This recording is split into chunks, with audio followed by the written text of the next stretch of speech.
Welcome to my next Lost.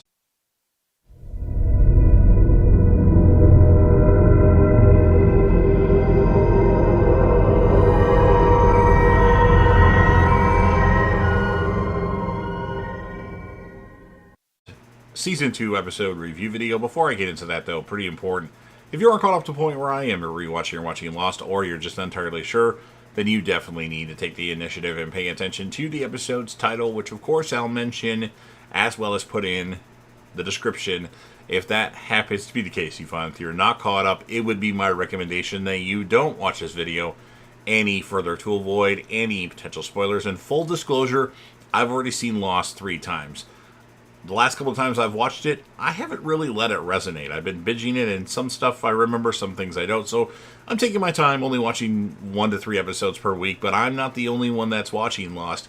The legendary Crazy Coffee Man, who you see in various comment sections of my Lucifer, Dexter, and Breaking Bad videos, is actually watching Lost for the first time. So join us on the journey, and let's discuss this awesome and amazing show, as it's one of my favorite shows of all time, top 5 for sure. But let's not spoil anything past this episode, because I don't know how far Crazy Coffee Man is. He's probably a few episodes ahead, but I don't want to risk spoiling anything. So with all that said, this will be Lost, Season 2, Episode 19. The title of this episode is called S.O.S. And this will be my review, reaction, recap after just finishing watching the episode. So we start with Rose and Bernard, and they're placing food on shelves of the makeshift kitchen. Bernard asks Rose if food with strange labels falling from the sky bothers her. Rose tells him to count his blessings, but Bernard cannot accept that the group is sitting idle when people should be questioning things. He says that everyone has given up on being rescued, and his long-lasting defiance and non-acceptance of things seems to anger Rose.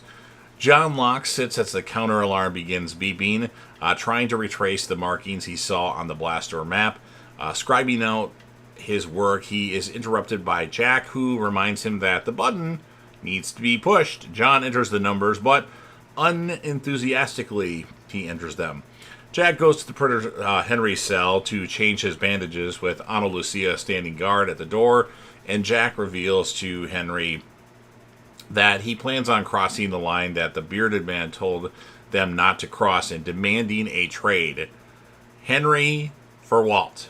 And Henry states that they will never give them Walt. And then we start with we go to the flashback. Rose revs up her car to try to drive out of the snow. Knocking on her window, a man named Bernard offers her some advice. Rose disregards his tips, telling him that she has driven in snow her whole life. After a few failed attempts, however, she reluctantly lets Bernard help out.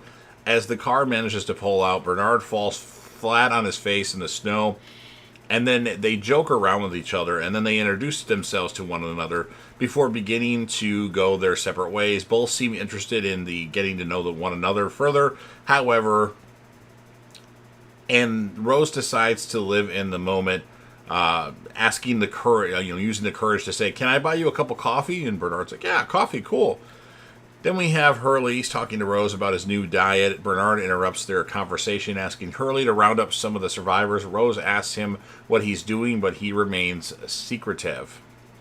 Jack prepares to leave the hatch or the Swan Station, whatever you want to call it, and find the others despite Ana Lucia's warnings. She gives Jack her gun, telling him that he needs it more than she does, and advises him to take someone with her.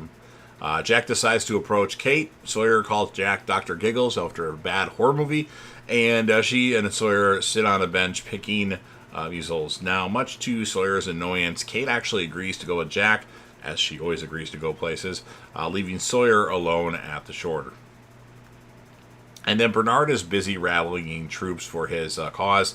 He intends to build a huge SOS sign along the beach so that passing planes or monitoring satellites will see that they are there. Rose comments that they should perhaps tell Jack about this idea, and when Bernard says that he is merely the doctor, Rose retorts that "you're a dentist," immediately knocking her husband off his pedestal.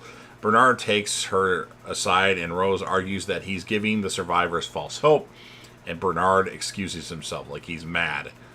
Rose and Bernard in our flashback are at a restaurant over by Niagara Falls, And Rose starts to stare at awe, and she's staring in awe, and Bernard seems on edge, and she questions what he's doing. And then two violinists approach their table as they play. Bernard asks Rose to marry him. And then after a pause, Rose replies, "Bernard, I'm dying." A shaken Bernard excuses the duo as Rose begins to explain that she is terminally ill with cancer, having about a year left to live, maybe more. Bernard's response, however, is that Rose hasn't even answered his question. Asking if he's sure and fully aware of what will happen, Rose agrees to Bernard's proposal. Bernard moves on to Echo and Charlie, who reveals that they are in fact building a church. Bernard cannot believe that they are building things instead of trying to get rescued, but the two men refuse to stop building their church. Echo says that people are saved in different ways. Bernard says he liked Echo better when he just hit people with his stick. John Locke is becoming increasingly frustrated and tells Ana Lucia that he wants to speak to the prisoner. She says that while Jack has the gun, the door stays closed, but suggests he shout to him if he really needs to speak to Henry. Though it would appear the frustration is due to remembering the map he saw, it becomes apparent that John's anger runs deeper, and he shouts to Henry through the gun vault door, demanding to know whether he pushed the button or not. And when Locke was trapped the day before, Henry simply sits in silence as a sinister smile begins to form. So I think Henry is getting off on this mental torture for John Locke. It's not him torturing, but John doesn't know, and it's bothering him. He says he did, but he doesn't know for sure if he did. Or did, I should say. Bernard's authoritative stance on leadership appears to be an inappropriate trait as he returns to the beach to find that the majority of his workforce have quit. Bernard seems to pay little notice of this, however, and continues to issue orders to the team, giving himself the easy role of carving the letters while everyone else drags heavy rocks to the shore.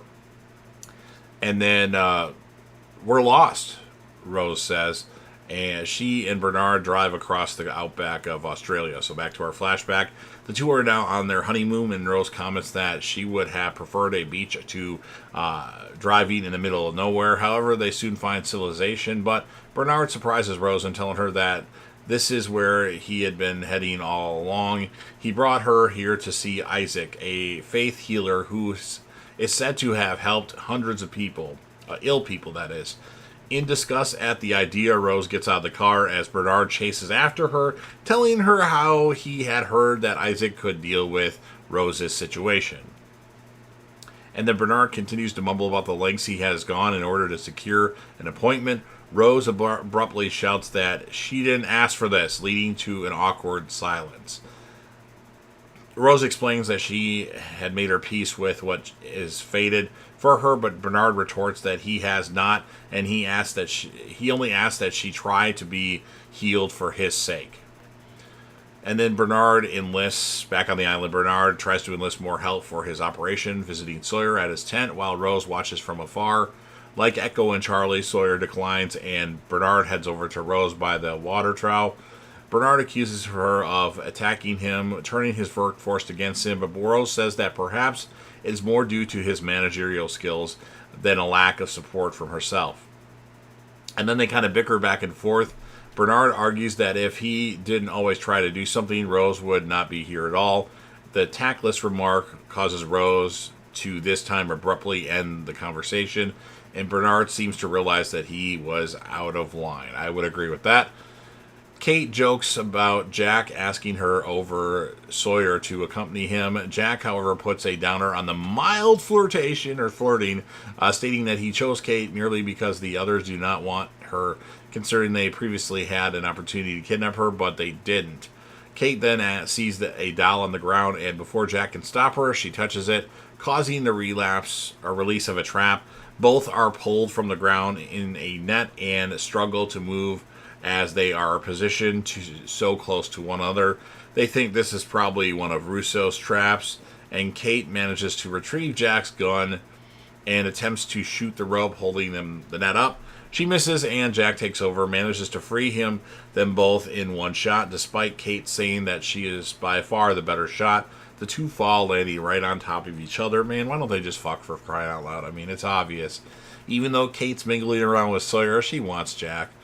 Anyway, as Jin positions the rocks on the beach, Bernard once more slips into his rude leadership style, telling Jin that his method is all wrong. After being heavily patronized, Jin, not Jim, leaves Bernard, who realizes that his entire team has now left him.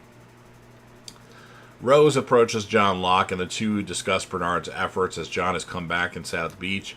John comments about being done with the hatch, or the swan, but Rose seems to restore his faith in the island, saying that they both know John's injury will heal faster than Jack predicts. Rose is one of the few people who know of John's previous paralysis. And then the two share a brief moment, and then John remembers how the island has healed him in the past. While waiting in Isaac's clinic, back to our flashback, Rose wanders his office looking at the hundreds of thank you cards he has received from healed individuals. Isaac soon enters, and the two sit as Rose jokes about the procedures, highlighting her skepticism. Isaac, however, seems just not fazed by that, and proceeds in detail about the certain areas in the world that have different energies. It's through channeling this energy he believes that he can help people with their sickness. He begins to read Rose's aura, or essence, but suddenly stops, admitting that he cannot help her.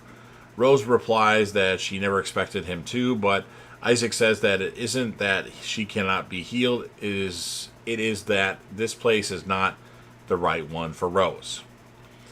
Isaac apologizes by offering to return the donation Bernard gave to the group, but Rose tells him to keep it. She's going to tell Bernard that the healing worked and that she is fully cured of her cancer. Kate tells Jack what she found at the staff, including the fake beard. Kate and Jack find that they have reached the line where they last met the others. Though Kate tries to discourage him, Jack begins to shout as loud as he can for the others to reveal themselves. Bernard defiantly continues with his sign. Rose arrives and apologizes. Bernard asks what for, and Rose admits that she lied to him in Australia and that Isaac never truly healed her. Rose explains that a person can feel when there is something inside them that doesn't belong, and that after the crash she stopped feeling her cancer. She believes that it is the island that has healed her, and that she has to lie to stop Bernard trying to spend what little time that they left trying to constantly do something. And then Bernard finally relinquishes in his stubbornness, guessing that if Rose left the island, the cancer might return. He tells her that since she can never leave the island, then he can never leave as well. Thus, Bernard gives up on the idea of trying to rescue Rose, and the two embrace lovingly. And then we have, back at the flashback, a smiling Bernard leaves Rose for a moment in the terminal. As he leaves, she removes medication from her bag, but accidentally drops a bottle. As it rolls along the airport floor, it is stopped by an arm that picks it up, passing it back to her. As Rose thanks the man, John Locke gestures curtly and moves away from his wheelchair. Bernard finally relinquishes his stubbornness, guessing that if Rose left the island, the cancer might return. And why am I somehow copied and pasted the wrong notes. Ana Lucia finds Locke in the hatch, who now seems more rested.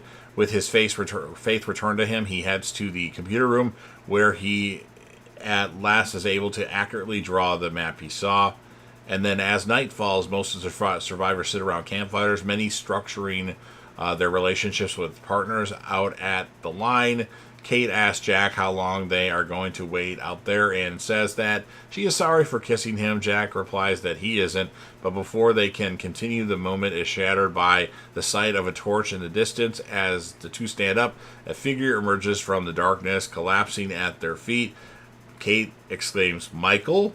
as he lies dazed in their arms. And that's what ends this episode of Lost. So, I mean, it's a good episode. It's the story of Rose and Bernard. It's one of the best love stories on Lost, so I'm going to score it an 8.5 out of 10. Characters of the episode, Rose Bernard.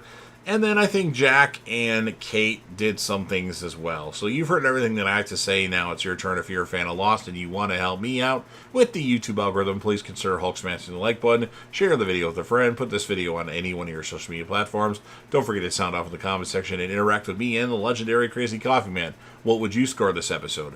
Who would be your characters of the episode, and anything else that you want to add? No spoilers past this episode.